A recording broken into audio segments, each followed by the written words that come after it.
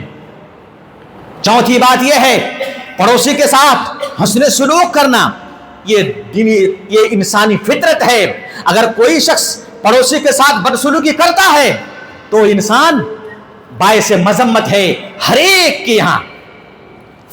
آپ سب جانتے ہیں مقام رجی کا واقعہ کس کو یاد نہیں ہے؟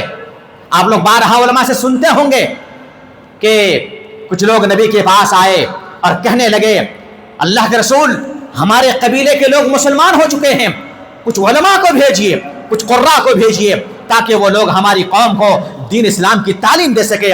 آپ صلی اللہ علیہ وسلم عالم الغیب نہیں تھے، سن لیجئے، آپ صلی اللہ علیہ وسلم عالم الغیب نہیں تھے۔ آپ نے ان کے کہنے پر 70 قراء کو، علماء کو، بڑے بڑے دانشوروں کو ان کے حوالے کر دیے کہ جاؤ ان کے قبیلے میں جا کر کے اسلام سکھاؤ، مگر وہ لوگ اس لیے نہیں آئے تھے۔ کس لیے آئے تھے ذرا بتاتا ہوں، دیکھیے۔ جب یہ لوگ بیر معونہ کے مقام پہ پہنچے، ان 70 صحابہ کو بے دردگی کے ساتھ قتل کر دیا گیا، مار دیے گئے، قتل کر دیے گئے۔ اللہ کے رسول کو بڑی تکلیف ہوئی۔ اس وقت حسان بن ثابت رضی اللہ تعالیٰ عنہ نے یہ قصیدہ کہا تھا جس کا تعلق پڑوسی سے ہے۔ انہوں نے کہا، ان سرک الغدر صرفا لا مزاج له فأت الرجيع واسأل دار الأحيان قوم تواصوا بأكل الجيران بينهم فالكلب والقرد والإنسان مثلان۔ انہوں نے کہا تھا کہ اگر آپ کو غداری کی مثال دیکھنی ہو تو مقام رجی پر آؤ اور بنو لحیان سے پوچھو۔ بنو لحیان نے ان 70 صحابہ کو قتل کیا تھا، ان سے پوچھو۔ یہ ایسی قوم ہے بنو لحیان جو آپس میں پڑوسیوں کو کھا جانے کی وصیت کر رکھی ہے، پڑوسیوں کو ختم کرنے کا پلان بنا کے رکھا تھا ہے۔ پھر حسان بن ثابت نے جو جملہ کہا اس کا خلاصہ یہ ہے، فالکلب والقرد والانسان مثلان۔ ایسے لوگ جو پڑوسیوں کو تکلیف دیتے ہیں، جو پڑوسیوں کو مارتے ہیں، جو پڑوسیوں کو اذیت پہنچاتے ہیں، یہ انسان، کتے، بندر، یہ بالکل برابر ہیں۔ اس انسان کے درمیان اور اس کتے کے درمیان اور اس بندر کے درمیان کچھ فرق نہیں جو پڑوسیوں کو تکلیف دیتا ہے۔ مسلمانوں ذرا تصور کیجئے، یہ میری ساری باتیں اپنی جیب سے نہیں کہہ رہا ہوں، تاریخ کے حوالے سے کہہ رہا ہوں۔ ہمارے آبا و اجداد تھے، ہمارے نبی ہی تھے، ہمارا رب ہی ہے جس نے دوسروں کے ساتھ حسن سلوک کرنے کا ہمیں حکم دیا ہے۔ حسن سلوک کرنے سے، پڑوسی کے ساتھ حسن سلوک کرنے سے آپ کے گناہوں کی مغفرت ہوتی ہے۔ اللہ کے رسول نے فرمایا، ما من عبد مسلم يموت فيشهد له 3 أبيات من جيرانه الأدنين بالخير إلا قال الله قبلت شهادة عبادي فيما علموا وغفرت له فيما أعلم۔ اللہ کے رسول نے فرمایا، اگر کوئی انسان وفات پاتا ہے اور اس کے پڑوسیوں میں سے 3 گھر والے پڑوسی اگر ان کی بھلائی کی شہادت دیتا ہے موت کے وقت، تو اللہ تعالیٰ کہتا ہے میں نے اس بندے کے سلسلے میں اس کے پڑوسی کی شہادت کو قبول کیا جو وہ جانتے ہیں انہوں نے اپنے اعتبار سے کہا، اور میں جو ان بندے کے بارے میں جانتا ہوں اس کو ان لوگوں کی شہادت کی وجہ سے معاف کرتا ہوں، اس بندے کو معاف کر دیتا ہوں۔ مجھے یہ معلوم ہے، بندوں کو معلوم نہیں ہے، بندے پڑوسی ظاہر امور کو دیکھ کر فیصلہ لگاتا ہے، لیکن مجھے اندر کی بات معلوم ہے، میں ان کے کہنے کی وجہ سے، شہادت کی وجہ سے میں اس بندے کے گناہوں کو معاف کرتا ہوں۔ پڑوسی کے ساتھ حسن سلوک کرنے کا ایک فضیلت یہ بھی ہے کہ اللہ تعالیٰ آپ کے درجات کو بلند کرتا ہے۔ اللہ کے رسول نے فرمایا، خیر الاصحاب عند اللہ خیرہم لصاحبہ وخیر الجیران عند اللہ خیرہم لجارہ۔ سب سے بہترین ساتھی 5-6 دوست ہیں، ان میں سے کون اچھا ہے کون طے کرے گا؟ اللہ کے رسول نے ضابطہ بتایا ہے کہ سب سے بہترین ساتھی وہ ہے جو اپنے ساتھیوں کے لیے سب سے بہتر ہے۔ سب سے بہتر پڑوسی اللہ کی ہاں وہ ہے جو اپنے پڑوسی کے لیے سب سے بہتر ہے۔